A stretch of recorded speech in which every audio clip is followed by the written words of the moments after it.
चला 10व गणित लिहा. Maximum velocity of A particle. Maximum velocity of A particle in SHM. Maximum velocity of a particle in SHM is 0.16 metre per second. 0.16 metre per second. Full stop. If its a maximum acceleration is, if its a maximum acceleration is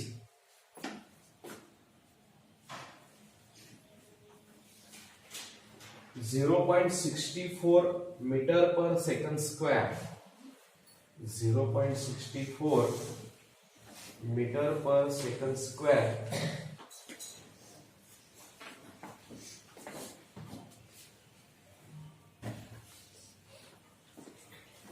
find its period and amplitude.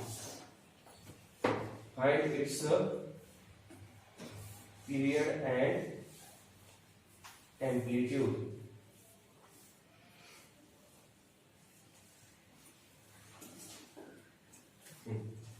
Given क्वांटिटीची list करतोय मी. बघा, लक्ष द्या जरा. काय काय दिलंय. मॅक्झिमम व्हेलॉसिटी म्हणजे व्ही मॅक्स दिलेली आहे आपल्याला.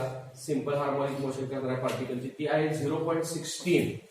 व्ही मॅक्स असेल 0.16 मीटर पर सेकंड. ओके, पुढे काय म्हटलंय बघा. If it's a maximum acceleration, तसं मॅक्झिमम व्हेलॉसिटी दिली आहे, तसं मॅक्झिमम ऍक्सेलरेशन पण दिले. म्हणजे ऍक्सेलरेशन मॅक्स किती दिलंय. 0.64 मीटर पर सेकंड स्क्वेअर. पुढे काय म्हटलंय बघा. Find it's a period and amplitude. Period साठी टी अक्षर वापरतोय, एम्प्लिट्यूड साठी कॅपिटल ए अक्षर वापरतोय. बस, तसं सिंपल गणित आहे. फक्त तुम्हाला ह्या दोघांचे फॉर्म्युले माहित पाहिजे, बाकीचं काहीच नाही. ओके, तर maximum acceleration of particle in SHM, maximum velocity of particle in SHM, दोन्हीचे फॉर्म्युले लिहायचे. मी पहिल्यांदा मॅक्झिमम ऍक्सेलरेशनचे लिहितोय. Maximum acceleration of particle in SHM is a max असं लिहायचं. काय असतं रे मॅक्झिमम ऍक्सेलरेशन. एक तर acceleration minus omega square x असतं. बघा, मायनस ओमेगा स्क्वेअर एक्स असतं मॅक्झिमम हे ऍक्सेलरेशन. आता हे मॅक्झिमम कधी असेल तर ओमेगा तर फिक्स असतो. एक्स ज्यावेळेस मॅक्झिमम असेल त्यावेळेस. एक्स म्हणजे डिस्प्लेसमेंट आहे, मॅक्झिमम डिस्प्लेसमेंट अँप्लिट्यूड म्हणतात. म्हणजे ह्याची किंमत जर ए टाकली मी तर मॅक्झिमम असतं ते. ओके, म्हणजे एक्स ची किंमत ए टाकणार आहे म्हणजे ओमेगा स्क्वेअर ए किंवा ए ओमेगा स्क्वेअर, आणि ते मायनस ऑर प्लस येतं कारण ए ची किंमत minus or plus or minus टाकलेली असते. तर मॅक्सिमम ऍक्सेलरेशनचा फॉर्म्युला असा आहे, पण आपल्याला चिन्ह नको आहे. आपल्याला काय घ्यायचं आहे, फक्त मॅग्निट्यूड घ्यायचे. म्हणजे A max is equal to A omega square. मी इथं लिहिणार आहे ओनली मॅग्निट्यूड. ओके, याला इक्वेशन नंबर 1 देतो. Only magnitude. आपल्याला चिन्ह नको आहे सध्या. तसंच मॅक्झिमम व्हेलॉसिटीचा फॉर्म्युला लिहिूया. नाव maximum velocity, maximum velocity of particle in SHM is. काय असतो मॅक्झिमम व्हेलॉसिटीचा फॉर्म्युला. त्यासाठी व्हेलॉसिटीचा फॉर्म्युला काय असतो बघा अगोदर जरा. मॅक्झिमम व्हेलॉसिटी व्ही मॅक्स असं लिहिणार आहे. तो व्हेलॉसिटीचा फॉर्म्युला असतो omega under root omega under root ए स्क्वेअर मायनस एक्स स्क्वेअर असतो. हे मॅक्झिमम कधी येईल जर ह्याची किंमत कमीत कमी, वजा केलेली किंमत कमीत कमी असेल म्हणजे 0 असेल, म्हणजे मेन पोझिशनला असतं ते. आणि मग ह्याचं स्क्वेअर रूट निघतं ए ओमेगा असते. आणि हे सुद्धा कसं असतं प्लस ऑर मायनस असते. Plus or minus A omega असते. पण आपल्याला इथं सुद्धा काय पाहिजे, फक्त मॅग्निट्यूड पाहिजे, चिन्ह नको. Therefore v max is equal to काय आला ए ओमेगा. ह्याला इक्वेशन नंबर 2 लिहूया आणि ह्याला सुद्धा लिहूया ओनली मॅग्निट्यूड. ओके. हा आता ह्या दोघांचा घ्यायचा रेशो, कारण एकात ए ओमेगा स्क्वेअर आहे आणि दुसऱ्यात ए ओमेगा आहे. रेशो घेतला एक जण कॅन्सल होतो आणि मग एक कशाची तर किंमत निघते आणि मग दुसरी किंमत काढता येते. तर taking ratio of 1 and 2, taking ratio of 1 and 2. हा लेफ्टला लेफ्टचा राईटला घ्या. A max divided by V max is equal to इथं ए ओमेगा स्क्वेअर, ही सोपी गणित आहे बघा, divided by A omega. A ला ए गेला, ओमेगाला स्क्वेअर गेला. ऍक्सेलरेशन किती दिलंय रे 0.64. फक्त एका सिस्टीम मध्ये आहेत का बघा, 0.64 दिले. म्हणून ते वर घेतले मी, कारण तो ओमेगा शिल्लक राहावा. 0.64 डिवायडेड बाय हा 0.16, हा 0.16 इज इक्वल टू ओमेगा आला. इकडची बाजू इकडे लिहितो, तोपर्यंत दोन दोन घरं सरकूया. इथं 64 झाली तर 16 झाली, 16 1 16, 16 चौक 64. ओमेगाची किंमत आलेली आहे 4 रॅड पर सेकंद. काय काढायचं आपल्याला? आपल्याला काढायचं आहे पिरियड आणि एम्प्लिट्यूड. पिरियड तर पटकन काढता येतो, तो ओमेगा माहिती आहे म्हटल्यावर T is equal to 2 pi omega. हा नाव T is equal to 2 pi upon omega. हा मग T is equal to 2 into 3.142 3.142 आणि ओमेगाची किंमत किती आली? 4 आली. बे एके बे, बे दोन्ही 4, बे एके बे, बे एके बे, बे पंचे 10, बे साती 14 आणि बे एके बे. म्हणजे पिरियड आलेला आहे 1.571. कशात लिहिणार आहे पिरियड? सेकंदात. तो टाइम आहे शेवटी. आता फक्त काढायचं काय राहिले? एम्प्लिट्यूड. कशी काढणार? तर ही जी ओमेगाची किंमत आहे ती एकतर इक्वेशन नंबर 2 मध्ये टाका, कारण आपल्याला ओमेगा माहित आहे, व्ही मॅक्स माहित नसेल तर इक्वेशन 1 मध्ये तर टाका. इथं ओमेगा स्क्वेअर आहे, कशाला 2 मध्ये टाकू. हा नाव हाच फॉर्म्युला लिहिणार आहे मी. इक्वेशन 2 इज, हा इक्वेशन 2 काय आहे? V max is equal to A omega. ह्यात किंमत टाकतोय मी. व्ही मॅक्स किती आहे रे? 0.16 आहे. ओके. ए काढायचा आहे आणि ओमेगा आत्ता चालाय 4. हा 4 इकडे divided by 0.16 divided by 4 is equal to A आला. 4 1 4, 4 0 0, लगेच 4 चौक 16 लिहिते. पहिला 1 आला, 1 ला भाग शून्याचा गेला आणि मग 4 चौक 16. भाग तोडताना तिथं 0 राहतोय मध्ये, तर ए इज इक्वल टू 0.04. मला वाटतं हे एसआय सिस्टीम मध्ये म्हणून मीटर आलं. एम्प्लिट्यूड मीटर मध्ये सांगितल्यावर एवढी कमी येणारच आहे. सेंटीमीटर मध्ये सांगा. 100 ने याला जर बोललं तर 1 आणि 2 घर पुढे जायची 4 सेंटीमीटर. मीटर मध्ये ठेवायचं तर मीटर मध्ये ठेवा. चालतं. चला लिहा.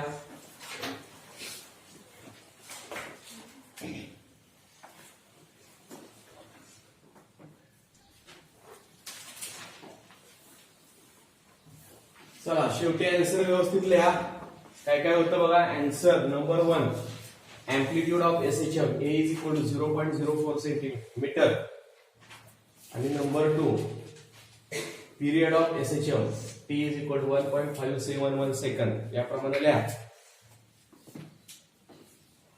चला नेक्स्ट एक्झाम्पल लिहा. कितवा असेल ते? कितवा आहे तुमच्याकडे? 11वा असेल तुमच्या वहीतलं. लिहा. Maximum velocity of a body. Same असंच एक आकडे बदलून होमवर्क साठी देतो. Maximum velocity of a body in SHM. Maximum velocity of a body in SHM is 0.25 metre per second. Is 0.25 metre per second.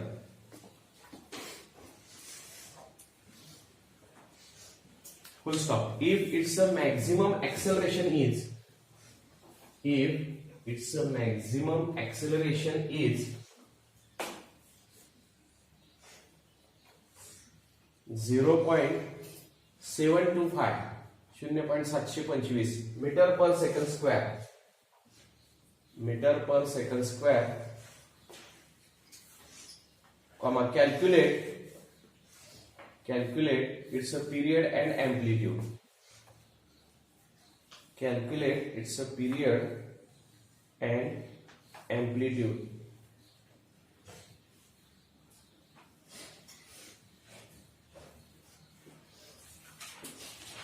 Answer लिहून घ्या कंसात.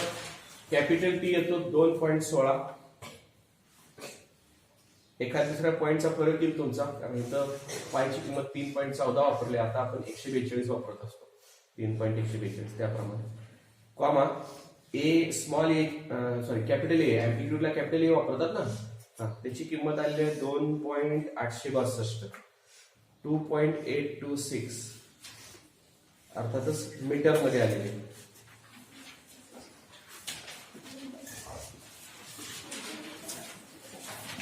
थोडा वरच्या वेळी जागा. नेक्स्ट ल्या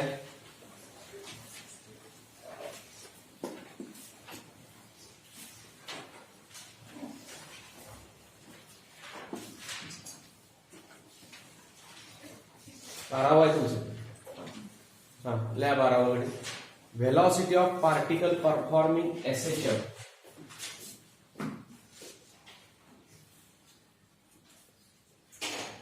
Velocity of particle performing SHM R 0.13 meter per second and 0.12 meter per second. 0.13 meter per second and 0.12 meter per second when it is at a distance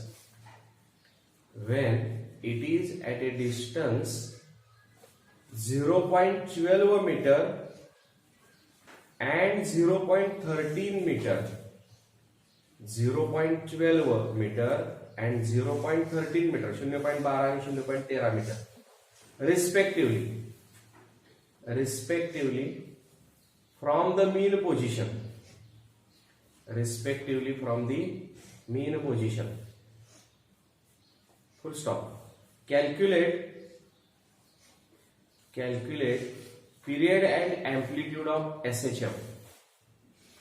Calculate period and amplitude of SHM.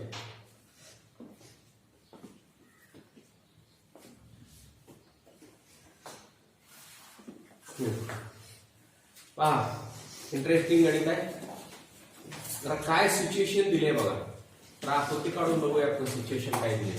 हा particle simple harmonic motion करतोय, हा ही त्याची main position आणि PQ हा path आहे. ही extreme position आहे, ही extreme position आहे.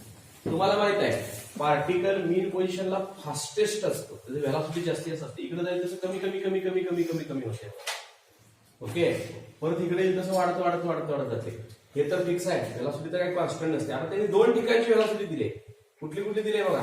Velocity of particle performing SHM are 0.13 metre per second and 0.12 metre per second.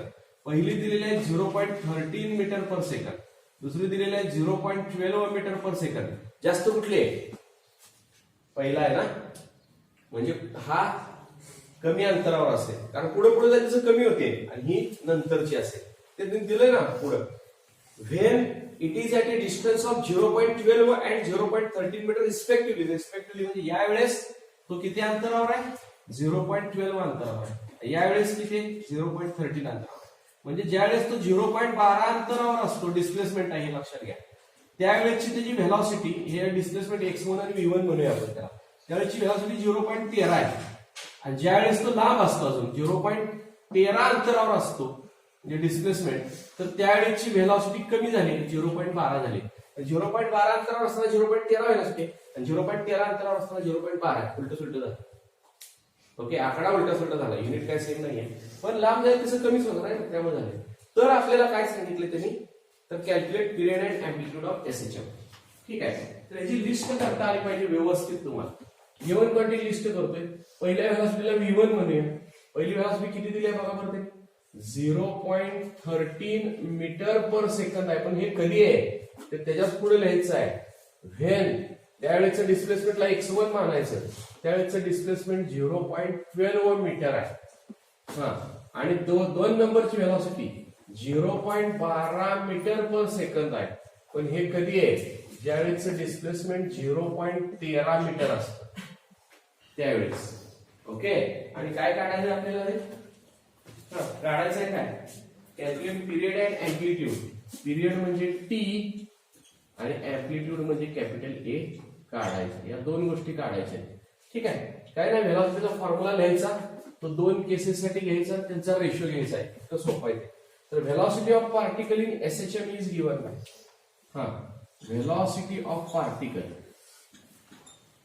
velocity of particle in SHM is given by काय असतो रे व्हेलॉसिटीचा formula plus or minus omega under root a square minus x square असतो.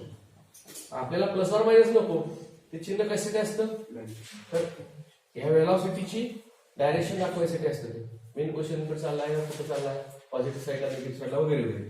तर आपण ते वजा चिन्ह काढून टाकूया. ओनली प्लस ऑर मायनसच काढून टाकूया. ओनली मॅग्निट्यूड असं लिहूया इथे कंसात. Only magnitude. हा पुढं हा फॉर्म्युला दोन केसेससाठी लिहायचा. Okay. Therefore for two cases दोन केसेससाठी कसं लिहितो पहिल्या केसमध्ये व्हेलॉसिटी V1 ओमेगा 1 लिहायची गरज नाही, कारण पार्टिकल एक आहे ती कॉन्स्टंट असते. त्या रेफरन्स सर्कलवरचा पार्टिकलची व्हेलॉसिटी असते ती. ओके. आणि रेफरन्स सर्कलवरचा तो सांगितलं मी मोगळा फिरत असतो त्या सर्कलवर, त्याची व्हेलॉसिटी कॉन्स्टंट असते. पुढं अँप्लिट्यूड पण कॉन्स्टंट असते, त्यामुळे तिथं A1 A2 लिहायची गरज नाही. फरक पडतो डिस्प्लेसमेंटला x1 स्क्वेअर.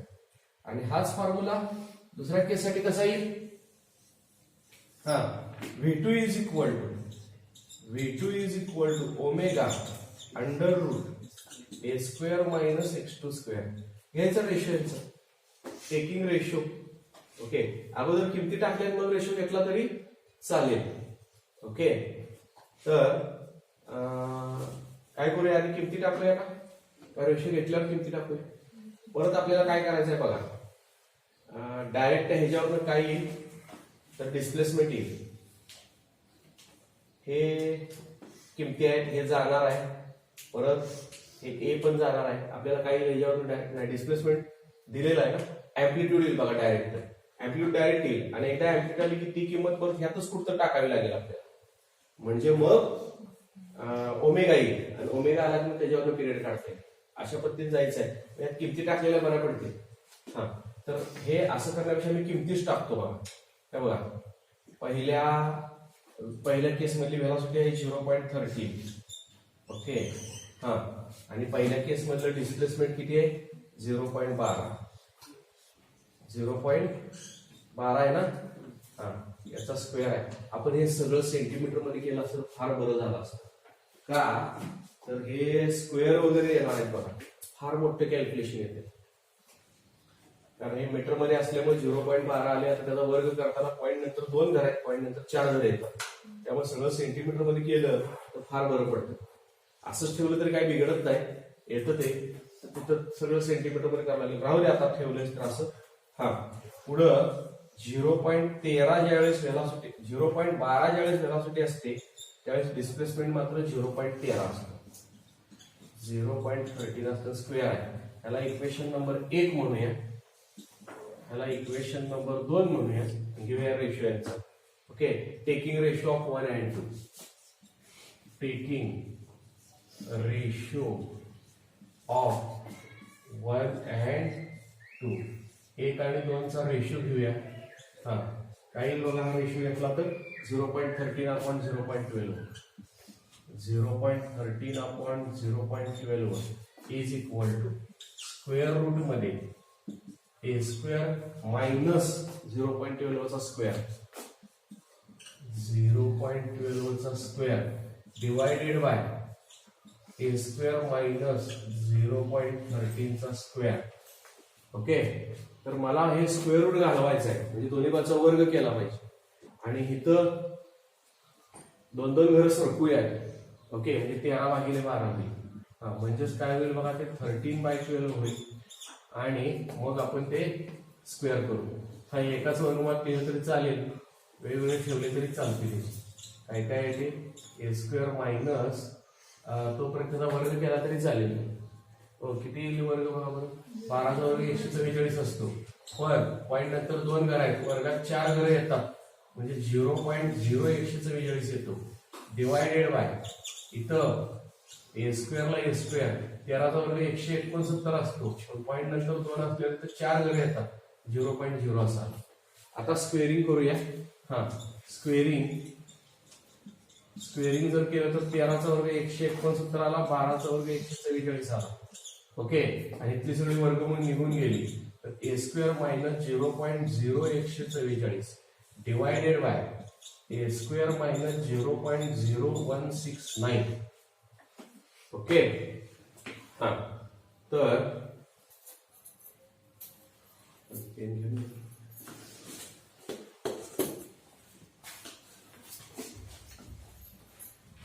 चायची बाटली घेऊन. आता इथं काय काय करावं लागेल बघा. मला वाटतं क्रॉस मल्टिप्लिकेशन केलं पाहिजे. आणि क्रॉस मल्टिप्लिकेशन केलं की बघ 169 गुणिले 169, ते पॉईंट मध्ये 0.0 आले. ओके, त्याचा पॉईंट सरकवायची आपल्याला सोय नाही तर मायनस असल्यामुळे, म्हणून इथं सेंटीमीटर मध्ये केलं असतं फार सोपं गेलं असतं, म्हणजे ते पॉईंट सगळे आले नसते. पण मी म्हणलं आता राहू दे, तुम्ही सेंटीमीटर मध्ये करून लिहिलं तरी चालेल. आता क्रॉस मल्टिप्लिकेशन केलं पाहिजे, दुसरा पर्यायच नाही आपल्याला. ठीक आहे, तर 169 इंटू एवढं येणार आहे. 169 into A square minus 0.0169 is equal to 144 into A square minus 0.0144. Okay, त्याचं मल्टिप्लिकेशन जर केलं तर 169 A square minus 169 into 0.0169 is equal to इकडं 144 ए स्क्वेअर मायनस 144 इंटू 0.0144. आता मी काय करतो, हे राहू द्या तसंच. ह्या 144 ए स्क्वेअरला इकडे घेतो आणि ह्याला घेतो तिकडं. हे प्लस आहे इकडे आल्यावर मायनस होईल, हे मायनस आहे तिकडे गेल्यावर प्लस होईल. म्हणजेच किती येणार बघा, 169 ए स्क्वेअर आणि तो 144 ए स्क्वेअर इकडे आला. हा मायनस आहे तिकडे गेल्यावर प्लस होणार आहे, आधीच लिहिणार आहे मी. 169 इंटू 0.0169 मायनस आहे हा पहिलाच. 144 इंटू 0.0144.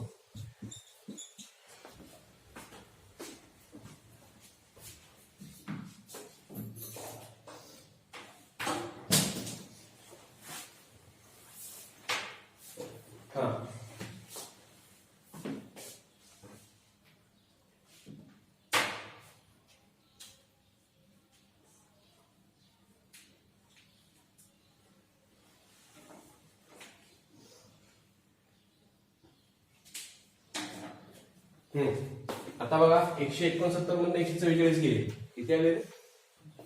25 येते.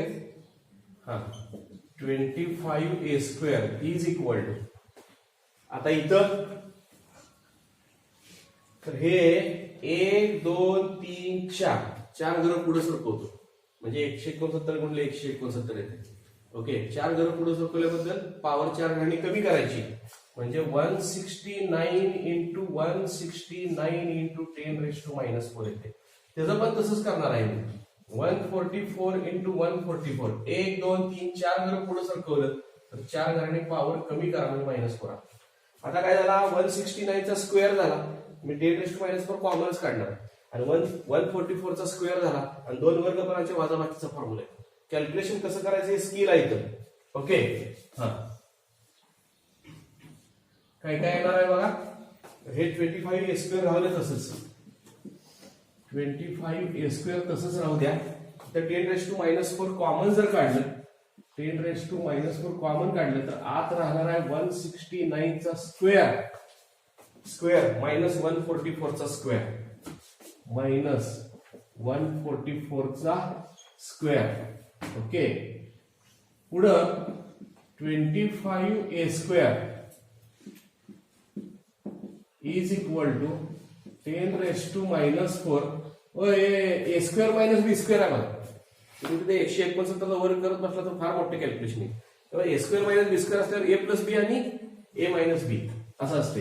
म्हणजे ते काय येणार आहे, एका कंसात 169 + 144 येणार आणि दुसऱ्या ब्रॅकेटमध्ये 169 - 144 येणार. झालं, असं करायचं ते.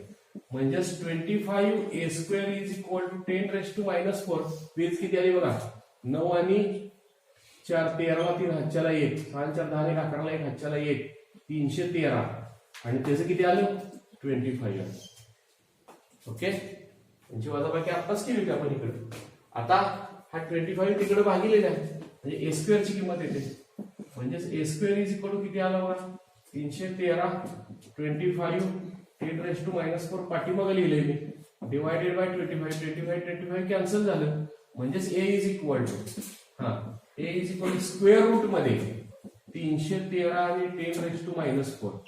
आता ह्याचं स्क्वेअर रूट बघायला मिळत नाही आपल्याला लॉग टेबल मध्ये, तर एक घर सरकून चालत नाही. 31 बघायला मिळतंय, पण एक घर सरकवली त्याची पॉवर ऑड होते. ऑड असल्यावर त्याचं वर्गून बघायला मिळतं. मी 2 घर सरकवायचं, 3.13 करायचं. 2 घर द्यायचं, लहान केला पॉवर 2 घरांनी वाढवली म्हणजे -2 येतं. आणि मग ह्याचं स्क्वेअर रूट बघायचं स्क्वेअर रूट टेबल मध्ये, आणि 10⁻⁻2 चं 10⁻⁻1 येणार. स्क्वेअर रूट तेवढं सांगा मला. स्क्वेअर रूट सांगा 3.13 च.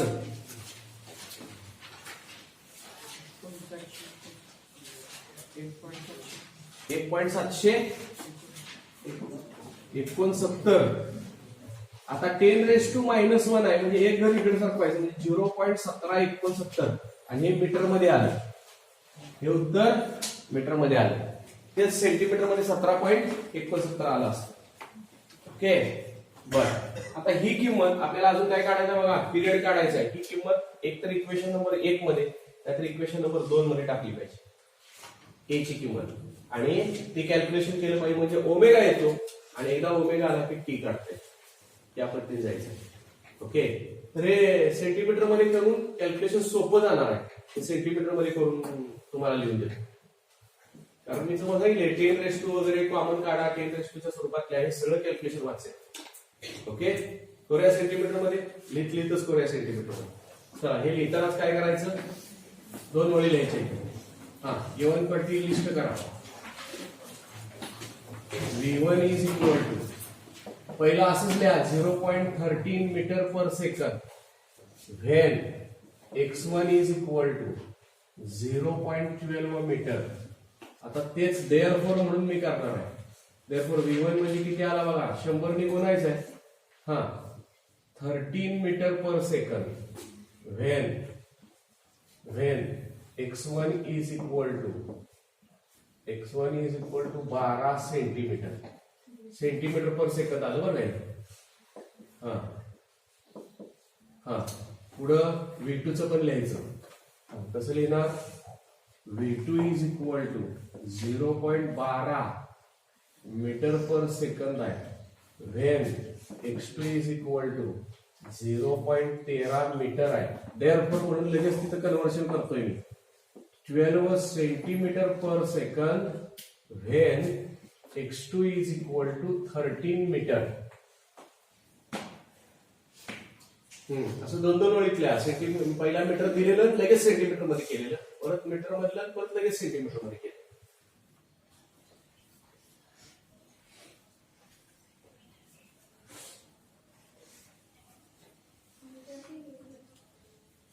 तर सेंटीमीटर पाहिजे, सेंटीमीटर केले ना आता आपण.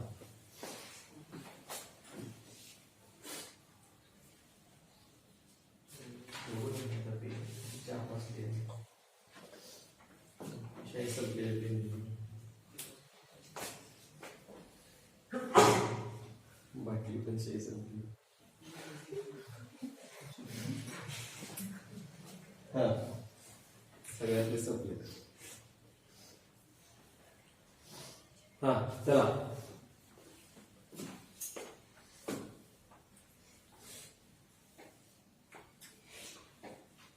सगळी दुकान फिरले बसामध्ये शाहीच नाही.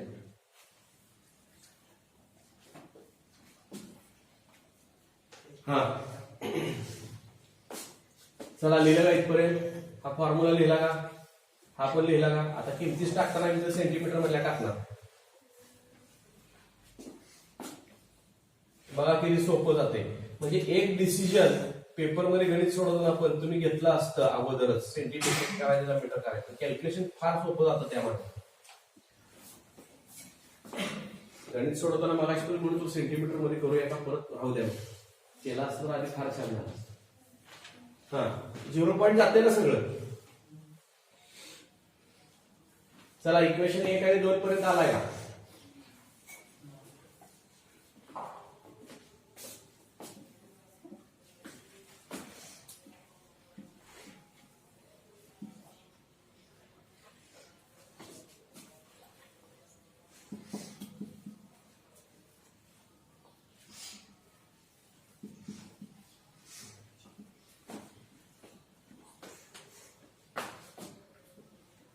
त्याप्रमाणे सेंटीमीटर मधले सगळे चेंजेस करतो मी आता.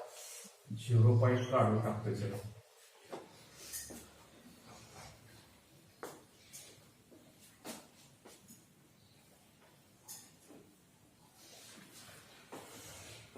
चला या इथपर्यंत पटकन.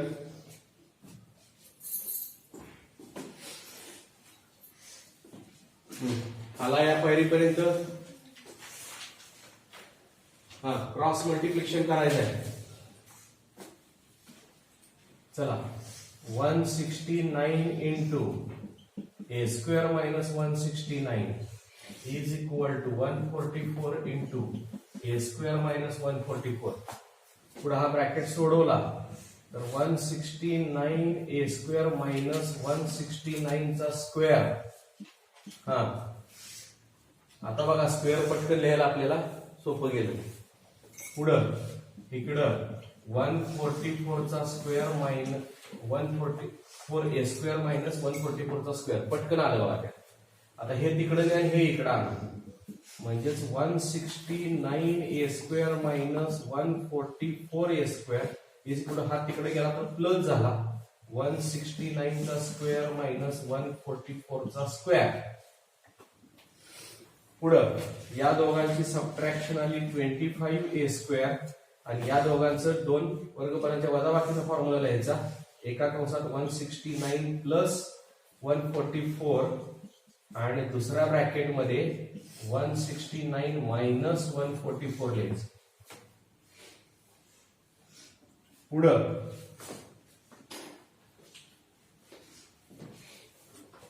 हा पुढं काय काय झालं तर 25 ए स्क्वेअर इज इक्वल टू इथं बेरीज आली 313 आणि वजा बाकी आली 25. हे 25 तिकडे डिवायडेड बाय जाऊ द्या. चला लिहा पट पट पट. हा म्हणजेच काय काय येणार बघा. इकडं फक्त ए स्क्वेअर येईल, इकडं 313 25 अपॉन 25 25 25 कॅन्सल झालं म्हणजे ए स्क्वेअर ची किंमत 313 आली. म्हणजेच ए इज इक्वल टू आता जे काय उत्तर येईल ते सेंटीमीटर मध्ये येणार आहे. 313 स्क्वेअर रूट बघता येतं का बघा. नसेल तर आपण पॉइंट मध्ये काढून बघूया.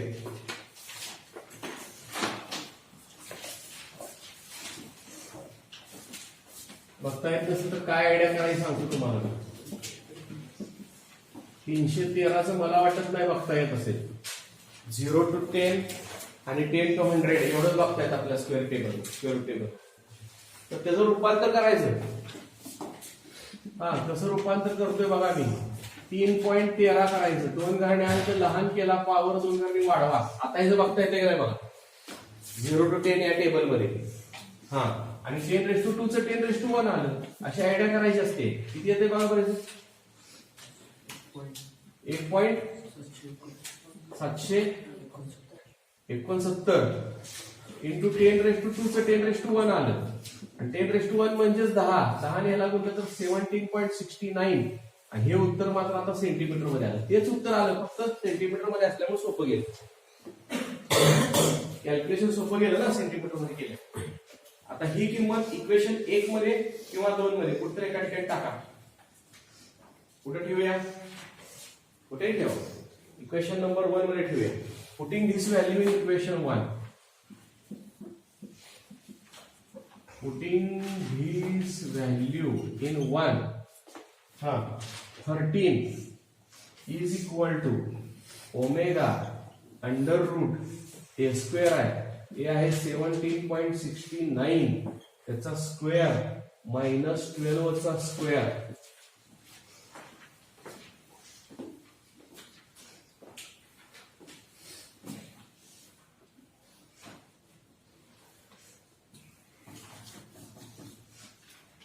ए स्क्वेअर डायरेक्ट ठेवला चालला असते रे 169 पेक्षा. ए स्क्वेअर तयार आहे का आपल्या? होय, ह्याचा वर्गमूळ काढले ना आता. ह्याचा वर्ग किती येणार आहे? डायरेक्ट 313 येणार आहे. कशाला वर्गमूळ ठेवा परत वर ठेवा? डायरेक्ट 313 ठेव. 313 ठेवा आणि हा 12चा वर्ग. डायरेक्ट एसक्यूएलची किंमत ठेवा ना. वाटल्यास तर परत कळावं म्हणून तुम्हाला इक्वेशन नंबर 3 म्हणा, फ्रॉम 3 म्हणा.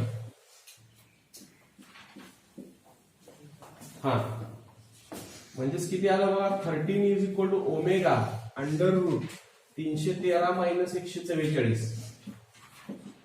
किती आले रे वजा बाकी? 13तनं 4 गेले, 9 आले. आजचाही गेल्यामुळे 10तनं हे 6 आले. 269 येते का? 169 येते. 169. Very good. मग 169चं वर्गमूळ तोंडी निघतं 13. म्हणजेच 13/13 इज इक्वल टू ओमेगा. 13 गेले म्हणजे ओमेगाची किंमत 1 रॅड पर सेकंद आली. आणि एकदा ओमेगा आला की पिरियड येतो. इकडे लिहिणार आहे.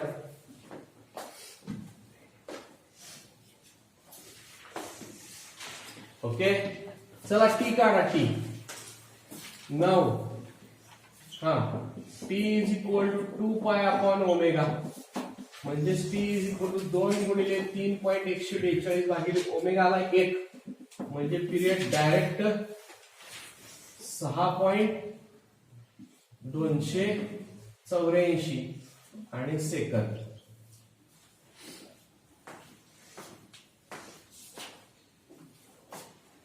सेंटीमीटर मध्ये केल्यावर किती सोपं गेलं बघा.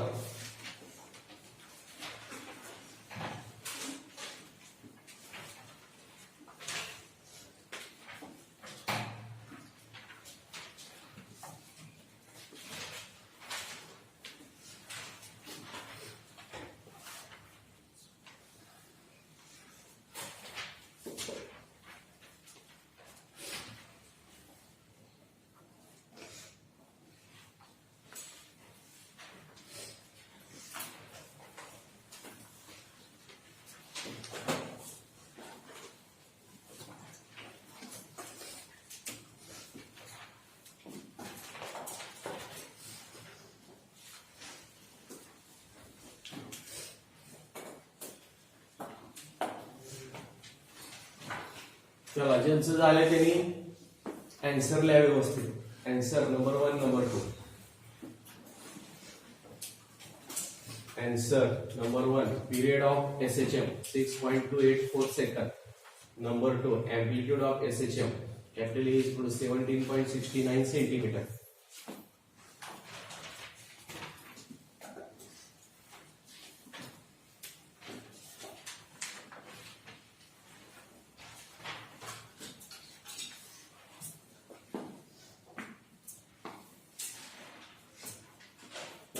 फास्ट ज्यांचं राहिले त्यांनी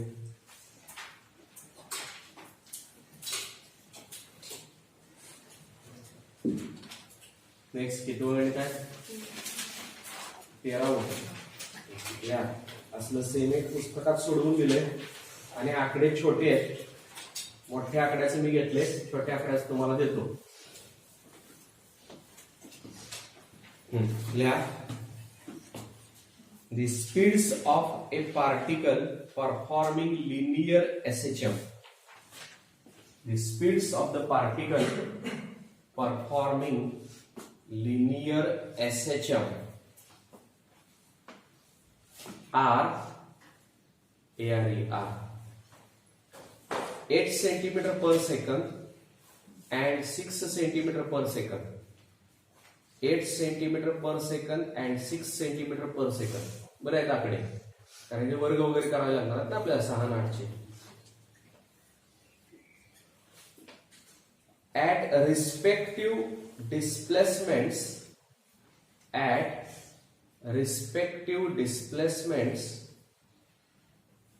6 centimeter and 8 centimeter. रिस्पेक्टिव्ह महत्वाचं असतं ओळीनी. At respective displacement 6 centimeter and 8 centimeter. म्हणजे 6 अंतरावर असताना 8 असते वेलोसिटी, 8 अंतरावर असताना 6 असते. First of find its period and amplitude. Find its period and amplitude. Same मागाचं गणित आहे, फक्त आकडे छोटे आहेत आणि पान नंबर 114 सोडवून दिलेलं गणित आहे पुस्तकात. एवढं सोडवून आणावं द्यायचं. स्टॉप करू.